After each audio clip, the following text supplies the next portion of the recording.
Now, I'd love to introduce our next speakers who are here to share knowledge on unlocking pay equity through salary negotiations. So we have Nancy Lewis here joining us. Nancy Lewis is a leading motivational, inspirational keynote speaker, trainer, author, and registered corporate coach. She's the president of Progressive Techniques, Inc., based in Fayetteville, Georgia, where the theme of her organization is developing a better you. She earned a MS degree from Georgia State University in Urban and Public Affairs with concentration in human resources. Nancy has worked as an adjunct faculty instructor at Georgia State University, where she taught an undergraduate human resource course. She's been speaking and conducting trainings for 30 years, and Nancy conducts currently dynamic keynotes and seminars on diversity and inclusion, leadership, unconscious bias, human resources, and personal development. And she was also featured in the 2019 edition of Who's Who in Black Atlanta, the ultimate networking guide. So welcome, Nancy. We also have Keni Dominguez joining today, who is a workplace culture strategist, speaker, and career coach for Black women and other women of color introverts with over 10 years of leadership experience in people operations and HR. She is a certified court mediator, a predictive index partner, and a talent optimization specialist, aligning people strategy with business strategy to maximize results. She also volunteers as a pay equity advisor for 81 Cents, and Keni is the advocate you want in your corner. So I'm happy to moderate this conversation. And just before we get kicked off with these awesome questions that folks have submitted previous to the conversation, Keni and Nancy, I'd love for you all to just share a little bit more about yourself. I know I shared your beautiful bios, but anything that you'd like to just share with us today to kick this conversation off? Let's start with you, Keni. Looks like you're moving, but just hop off mute there, and we would love to hear from you.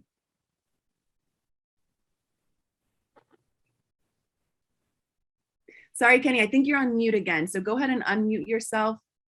And there we are. I think we hear you now. Okay, perfect. Okay. Well, good morning to everyone. Thank you so much for attending this event. My name is Keni Dominguez, and I am a career coach that's based in the San Francisco Bay Area. I do specialize in working with Black women and other women of color who identify as introverts. And so I help them by supporting them in navigating the workplace, navigating through some of the challenges and obstacles that we face as Black women who are also introverted.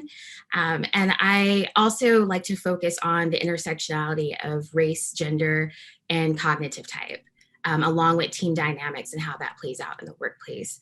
I'm a people operations and HR consultant. I like to focus on smaller organizations like startups and nonprofits.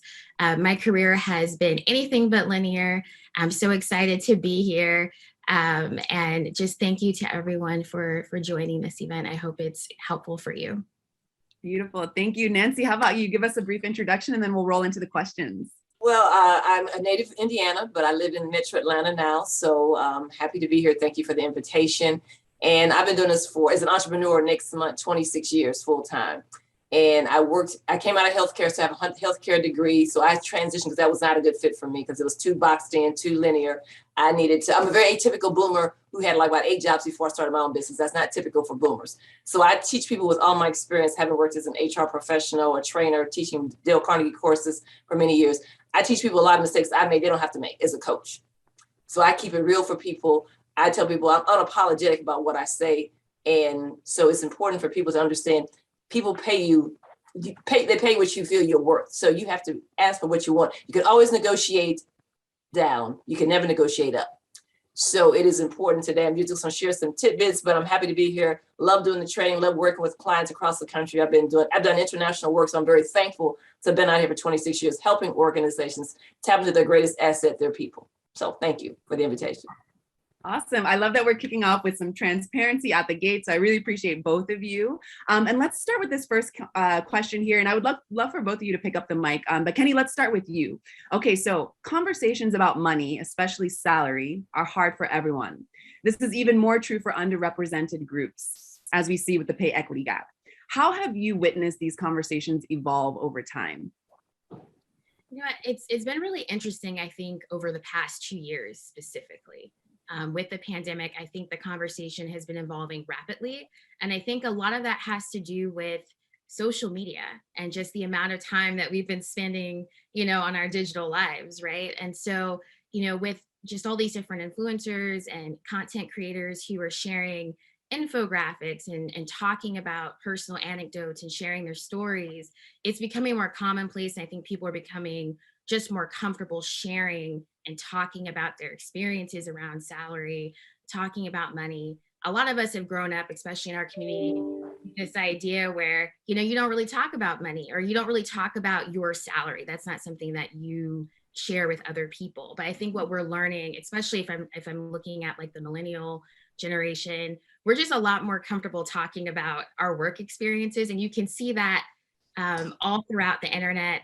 People are comfortable talking not just about salary and compensation, but they're also talking about their work culture, the working conditions, the environment that they're in. And people are naturally curious. And I think as we see other folks participating in this conversation, it's encouraging other people to want to share. And I think we're recognizing, as we share our experiences and what we know and resources around compensation, around negotiation, knowledge is power. So the more that we know, the better off we will be to secure the best possible offer. And we'll also know if we're potentially, underpaid or undervalued in the market. And so I'm really excited to see where this conversation continues to go. But I think it's been rapidly evolving over the past 2 years, and people are just becoming more emboldened, I think empowered with that knowledge that's being shared. Absolutely. I agree 1,000%. Social media, as we know it today, is definitely playing a huge role here. Nancy, what have you seen evolve over time? Thinking back when I first started in HR to where it is now, you didn't talk about salaries. It was like taboo. You didn't discuss what you made. It was very private. Millennials and Zoomers are shaking all that up because they will talk about salaries in any format. And I think the fact is that many times people that are of color are underpaid because we don't ask for what we're worth. We're afraid to ask for the big bucks, and other people are getting it. So I'm basically trying to encourage people to always, first of all, there are about 30 states now, but then now we have the pay equity and transparency laws that you can't even ask about previous salaries. That's the law. There's like 30 states you can't even ask about what did you make before. That's the law. So I got a map one of my colleagues sent me the other day and list all the states that you can't even ask that, because sometimes people would tell their past salary, which would sometimes impact their future job. Some states now can't even ask you that question. So people need to be aware of that. So that when people ask you, if they ask you, sometimes they're great questions to come back and say, so I'm not sure what I should be asking for because I'm not sure all the details of the job. So you have to get smarter with not responding, giving them a figure. And if you are, go to salaries.com, talk to people in the industry, do your research, first of all, to find out what the salaries are in that area, and then have the boldness and know that you're worth what you're asking for. And if they don't want to hire you, they don't have to hire you. Because the point is you can always negotiate down, you can never negotiate up. So I've seen people sometimes come in and offer because they want the job. So they come in and say, well, I'll take it for this amount. And I tell people as an HR professional, if you come in and say you want to make $30,000 and we were going to pay you $50,000, we're not going to say, hey, we had $20,000 more to give you. We're going to use that for somebody who comes in who's asking for $60,000. We'll give them some of your money. So it's important for people to realize, especially women and people of color, you have to know your value and be okay with saying, this is what I'm worth, this is what I'm asking. And then you have to sometimes negotiate some factors around what you're actually going to get. But I've seen the pivot because now, because the millennials and Zoomers have begun to talk about salaries openly in this pandemic that has changed everything, now people have to do some things differently in terms of getting people to stay, because the great resignation is also happening and it's real. Yes. Keni, I see you nodding your head. Do you want to chime in there? Yes, everything plus 100 to everything Nancy had to say. I think one of the things that you hit on, Nancy, that I think was really important is doing the homework, like doing your homework in advance and not waiting until you're actually going through the hiring process to start thinking about what your value is relative to the market with your skills and experiences. You should look at it like almost like your credit report.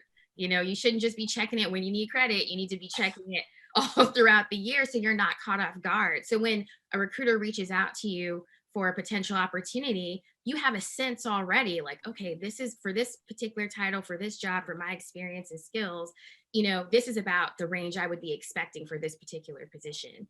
And then also too, I would love to see, and I think, job seekers are getting much smarter and also, much more sophisticated about the way that they talk about compensation because of the amount of sharing that's going on. Because there was a time where people really only focused on their base compensation. That was like the only number they cared about. That's all they were thinking about. But now people are becoming hip to the fact that, oh, you know what, I can negotiate sign-on bonuses. I can negotiate, a condensed work schedule, remote work, what else can I quantify, And so I think that, people are becoming armed with more information, and it's making it more challenging for recruiters and for hiring managers because they have to be up on their game and they have to understand where people are coming from. The other thing too that Nancy mentioned that was extremely important was there's so many resources and tools available out there now. Like Nancy mentioned salary.com, there's Glassdoor, there's Indeed, there's PayScale, you can do customized reports. 81 Cents is a great resource and tool. They have great libraries for negotiation scripts. You can have a custom report completed for you based off the offer that you're getting to see, is that at market rate, is it high, is it are you underpriced? So there's no reason for us not to be doing this research in advance and having these numbers available for us, because there's too many resources and tools out there for us to just not know and just for us to not have that information available to us. So yes, plus 100 to everything, Nancy. And then to be confident when you come in there, to when you're in the interview, to be confident to be in there with the boldness and the confidence to say, hey, they want you, they need you. It's like you don't hide your gifts under a rock. You let them know who you are. And I tell people who you are in the interview should be who you are when you show up to work. And what I've seen sometimes is people show up in the interview, docile, laid back, and they come in, and then when you get in, they're like, who is this person? I tell them when I was interviewing, I said, you get in the Bentley or Rolls Royce in the interview, so you know that. I'm not laid back, I'm not quiet. So I want you to know when you hire me, this is what you get there. So again, sometimes you got to be authentic. It goes back to being authentic in the interview, knowing that you have to realize your value as a person of color, as a woman. You deserve this because we're underpaid too many times. I've seen even as an entrepreneur that sometimes you're not getting what your colleagues are getting. And the only difference is that people's unconscious bias is filtering in how they make their decisions. Ooh, yes, I feel like you're preaching to the choir, both of you. Thank you so much for being real and also, vulnerable and sharing that we have a lot of work to do, right? Yes. I've just been speaking with a lot of people on women in particular, and they're reflecting on like when they were in school, like if they went and got higher education, they may have spent like one day on like, this is how you negotiate, or this is this is how you make sure that your financial, wellness is taken care of.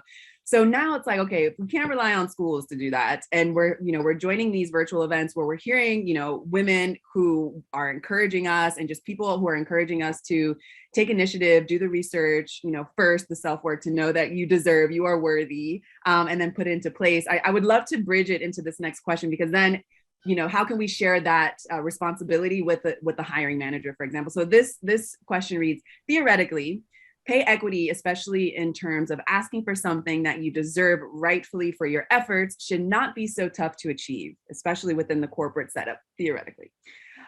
What role does open communication between an employer and the employee play in achieving or aspiring to pay equity?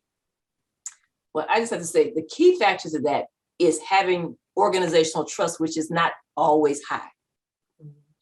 That's a big factor. I mean, I saw one stat, I don't remember, so I don't want to give the quote because I had it pulled out someplace, but there's organizational trust is a tremendous thing, but sometimes if it's not in place, employers and employees, they're not going to be fair and equitable. And it has to be something that's from the top down. So from the C-suite down, there has to be transparency. There has to be openness. There has to be discussion about recognizing, okay, where are our shortcomings? Where are our missteps? How do we go back and fix some of that? Talking to people, giving people mentors, because you really, sometimes I tell people, get a mentor to help you practice how to negotiate. And many times our organization providing that truth and honesty, authenticity, basically recognizing what does your organization look like from the top down? Or all the people who have color are worker bees. So again, you have to look at everything, all the dynamics, but you have to basically work on creating trust and having transparency and recognizing that unconscious bias is real. Our brains are wired that way. We get 11 million thoughts a second. We can only process 30 to 40 to 50 is what they say. So by nature, our brain is already filtering things out. So we are wired for bias. So we have to recognize that our managers sometimes that are interacting with our employees are impacting how people are getting paid in terms of how their salaries are coming out, because our biases will come into play about what people deserve based on what we think they should be. So I think there has to be open communication, more discussion, forums where you have open forums where you maybe have them facilitated, where you talk about some of these things and get some things out in the open so you can begin to create some interventions to fix it.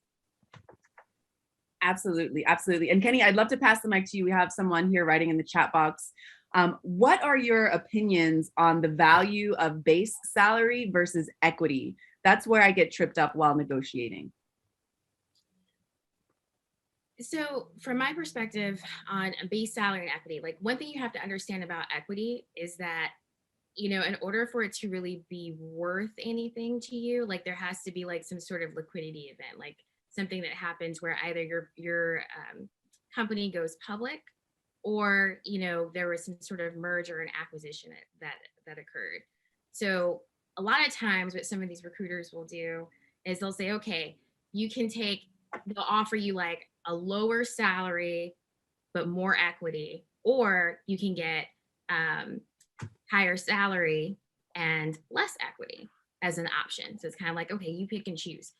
And I think when you're evaluating that, you have to look at certain things like, you know, I would ask like, what's the valuation of the company currently, right? You want to see like what series round are they in? How much funding have they received? You also want to know, like, for example, on offers, they'll just send you the number of shares, but you want to know what is that representative of in the cap table. There's actually a series of questions that I can actually send. I'm going to add my email address in here as well for contact. If anyone's interested in just seeing some additional questions to ask around equity, just to get some insight into, you know, how that equity offer was put together. The other thing too is it's also a good question, I think, to ask about the framework. Like, do you have an equity framework? Like, what are the factors that contributes to how much equity like each person gets? Is it by title, tenure? You know, just kind of getting into some of the details to understand more about what your equity offer actually represents, and also weighing that against what is the likelihood that, you know, that equity that's being presented to you may actually be worth something at some point. And also knowing that what's your vesting schedule date? Like, do you plan on being there for 4 years? Getting that information, because if you're not, and sometimes we take jobs, let's be honest, that we know we are not about to be there for 4 years and 1 month. You may want to think about it and ask yourself, you know, what is it really worth to you? And then also knowing the strike price too, I think is really important to help you evaluate it overall. But I will be happy to send anybody in this chat some of those questions so it can help you during the evaluation process. So that's kind of my thoughts on an equity versus the base compensation. Thank you so much. You can drop that in the chat and I'll be sure to put that in the public chat. And I also love, don't bamboozle yourself. If you know you're not going to be there for 4 years and a day, you know, don't get bamboozled by that, even though it might sound really appetizing. Nancy, I saw that you nodding your head as well. Did you have any extra tips that you wanted to share regarding that question? I think Keni nailed it in terms of, because the reality is that sometimes you have to be in companies like 5 or 10 years because I wrote a book on millennials. So I do a lot in that space around helping organizations leverage millennials and Zoomers in the marketplace. But I tell people, millennials are not coming to work for you for 40 years. Get over it. If they stay with you 2 to 3 years, you need to be clapping your hands and say, because they may come in and out and they're not coming there, especially if there's no progression, there's no growth. They don't like being bored, so they will move quickly. So it is important to figure out ways, to Keni's point, or there may be equity that could be advantageous, but you know that you just see yourself being there for 1 year. Because again, sometimes in the interview, you're asking, okay, what are my opportunities to grow? What can I do? Because you're interested in how do I grow? You know, you want to be a manager or director sometimes in 6 months. I mean, I've seen sometimes the expectation for a lot of millennials is that I'm coming, okay, I should be in your role in 6 months. What's up with that? And so people said, I've been here for 20 years. You want to be in my role? So again, I think there's, you have to look at overall, first of all, is this a good fit for you? You know, is this part of what you want to do? Because a lot of millennials and younger workers want to do something they're passionate about. They don't just want to have a job. They want to make it something that's special to them. So I think you have to factor a lot of things. Why do I want to work here in terms of looking at the base salary versus what I might get on the other side? Why do I want to be? You have to sit down again, doing your homework. What do you want? What kind of career are you looking for? Getting a mentor to help guide you, or a coach like myself to help navigate you so you make better decisions. You don't make the same mistakes I make. Yes, absolutely. I love that. And I love the call out on, you know, the meaningful work. You know, we're clearly at a time where, I mean, we're seeing it now, especially in the States with the Great Resignation. I feel like, you know, a long time coming, especially for lots of marginalized people who have just been working just for the money. And now it's like, okay, let's work for the money and to feel fulfilled and to bring our full self and to be, you know, this authentic self that you keep bringing in to the conversation, Nancy, that I really appreciate. So thank you both so much. We've got about, let's see, we've got about 7 more minutes left. So let me roll on to another question here. You all are dropping so much knowledge. Thank you so much for just demystifying this as well. And just, breaking the taboos, so we're kicking off this summit by speaking about money. I think that's a great way to start, speaking about, amplifying Black voices. So, all right. Some say that the quickest way to pay equity starts with negotiation. Unfortunately, the most impactful negotiation usually takes place during one's very first job offer, since it sets the bar for where you'll start your professional salary. Needless to say, this can be extremely nerve-wracking. What advice do both of you have for someone negotiating their very first job offer, or for those who are pivoting careers? Lots of folks are pivoting careers as well. And for people like me, this person who submitted the question, who maybe didn't negotiate their first offer, as well as they had hoped. So maybe, kind of taking a step back, reframing, now, well, I didn't know my worth then, now I know it, but how do I kind of get back into the game? I would love to hear both of you comment on that. Well, I think from a standpoint of, if this is your first job that you're getting and you have not negotiated, you need to have a mentor, somebody who can actually walk you through the process of being comfortable asking for what you're worth. Because the thing is, when you're in a meeting and you're asking for something, you need to be comfortable asking for that figure, because people know if you're timid. So I encourage you, get someone who's working that you trust. You should have a mentor anyway. And sometimes even having a coach, but you should have a mentor. So someone who can guide you to say, okay, let's practice, let's role play, in terms of let's ask some questions. Because what happens, you think about it, women sometimes, even if there's a job offer that's out there, and a woman sometimes they'll be asking for 6 things. The woman can only do 2 or 3. Many times women will automatically say, I don't have all that, so I'm not going to apply. Men will apply with 1 thing that they have. So women have to be willing to apply for jobs, even if they don't have all the criteria. I said, let them not hire you, let them not interview you. But I think it's important that you interview and you practice with someone to know how to fill those questions. And then you do your homework in terms of what are they offering in that area, and what do you think that you're really worth? And then asking for that. And sometimes realize it's not always a good fit for you. They may be saying, we don't pay that. And you may have to go someplace else. If you have not negotiated correctly, I think sometimes, and you're in a job, sometimes you may have to transition out to get what you want. Because sometimes you may not be able to get it in the organization because you've already accepted this. And sometimes, unless people are talking about salaries in the organization, but sometimes people actually have to migrate out to get what they want because they made a bad decision coming in. But all that can be curtailed if you're doing the homework, getting mentors, getting people to guide you, asking for help. There's help out there. Why would you do this in this era now where your generation is coming up? There's tons of people to help you. 20 years ago, you didn't have that. You have access now. Take advantage of it to help position you to know how to negotiate. But they're negotiating classes. Coursera does lots. There's places you can go to get help to help you know how to do that. So there's no excuse now. I love that. And actually, just before I pass the mic to you, Keni, this is one of the reasons I love inviting people to network in the chat box, specifically to do things like role play. So like, if you've got an interview coming up and like, talking about salary is like a hot spot for you, practice it before so you have an anchor and you can get some feedback. So I'm just going to shout this out to folks who are listening now. Go ahead and drop your preferred ways of connecting in the public chat. Click around on a couple, be respectful, be mindful, let them know that you joined this session, let them know you're curious about XYZ, and maybe, offer some, 15-minute virtual tea time to negotiate, role play, negotiate, because it is a skill for sure. And Keni, speaking of skills, we have just Sonia who is writing in the public chat that I'd love for you to touch on here. How do you successfully negotiate a salary increase? I tried at my previous company and things didn't go well. I think that sometimes it can be tricky because, to Nancy's point, sometimes we may have to, move out of an organization to get what we ultimately need and what we deserve. But here are some tips and suggestions that have worked for me and that I typically will recommend to my clients.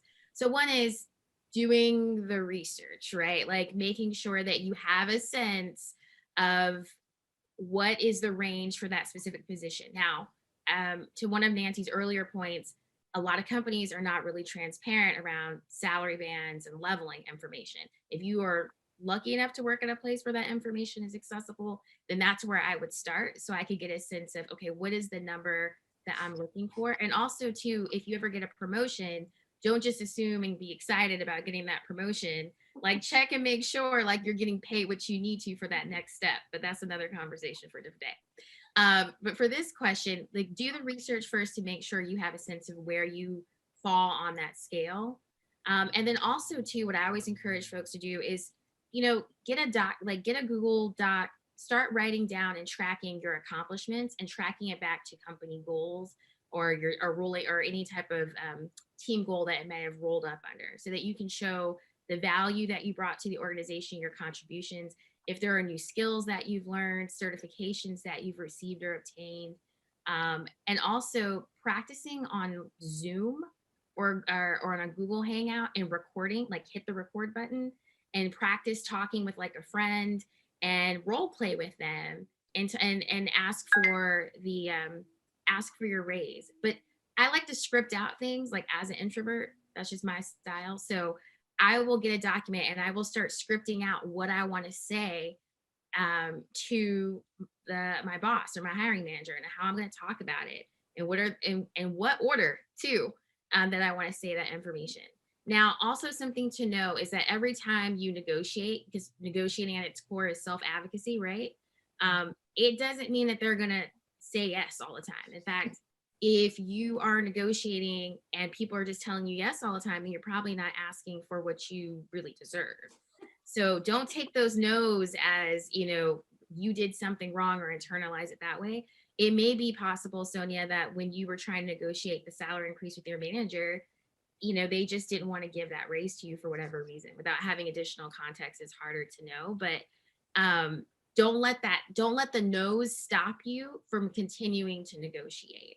Because I feel like the no's sometimes mean that you're on the right track. That means you're most likely asking for what you need. But also go back and reflect on how that situation went. Observe, how they reacted to your responses. Were they, what was the rebuttal? So sometimes putting yourself in the position of thinking about, when I'm going to negotiate for something, what are some of the rebuttals I might expect from a recruiter or a hiring manager or from my current manager? And then work on how you would counter that to help you, and then go ahead and practice that. But sometimes, even with self-advocacy, sometimes it's a no for people, but that doesn't mean that you're wrong. Well, it's the start of your journey, right? And I mean, you all have shared so much knowledge just in 30 minutes. So I know that you have a wealth of knowledge to share. And we're going to drop your websites and ways to connect in the chat so that folks can continue this conversation with you all, as we are currently out of time. But thank you so much, Nancy and Keni, for dropping knowledge, for encouraging us. I wrote that down as a quote just to remember for today. Negotiating at its core is self-advocacy. So, do it for yourself. Don't wait for anyone else to do it for you. And I just really respect both of your perspectives. So thank you so much. Thank you. And yes, this is such a timely conversation. I appreciate you all joining.